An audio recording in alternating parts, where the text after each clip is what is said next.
Beneath a Syrian field, archaeologists found a burned city, and inside its oven a clay letter from a king watching enemy ships destroy his world. It was never sent. Within 50 years of that letter, nearly every great power in the eastern Mediterranean was gone. Egypt crippled. The Hittites erased. Greece plunged into darkness, all of them. Historians call it the Late Bronze Age collapse, the closest thing civilization has to an extinction event, and after a century of digging, we still cannot explain it.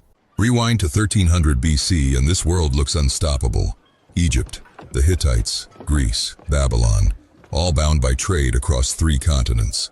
Their kings called each other brother. They traded gold and grain and doctors and brides.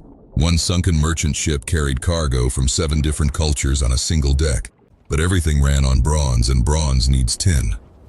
The nearest tin lay thousands of kilometers east across mountains and deserts at the end of one fragile supply line.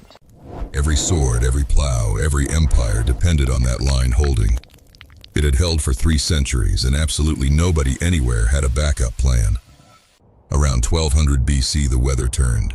Sediment from ancient lake beds records a brutal drought settling over the region and refusing to leave for decades. The mighty Hittite Empire began writing desperate letters about grain shipments. One king called it a matter of life and death. Empires do not put that in writing. Then ships appeared on the horizon. The Egyptians called them the Sea Peoples, a coalition of raiders whose origins remain one of history's great unsolved mysteries. But Egyptian carvings show a strange detail. Alongside the warships came ox carts loaded with women and families. This was no raid. Entire nations were on the move. Wherever they appeared, archaeologists find the same signature: a layer of ash, Hattusa burned, Ugarit destroyed and never rebuilt. City after city going dark forever. Only Egypt held the line. Around 1177 BC, Ramesses III smashed the invader fleet in the Nile Delta with massed archers firing from the shores. Egypt survived, but came out hollow. Within decades, its empire shrank, its treasury emptied, and the age of the great pharaohs quietly came to an end. So what actually killed the Bronze Age? Drought, invasion, earthquakes, revolt. Every theory has evidence, and every theory fails alone. The real answer is more unsettling. The interconnection that made them rich is what killed them. Failing harvests cut trade. Broken trade cut the tin.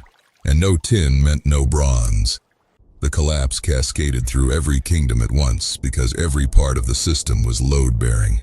In Greece, even writing itself was forgotten for 400 years. The king who wrote that final letter expected to be alive to solve his crisis next year. There was no next year. His world ended inside a single lifetime.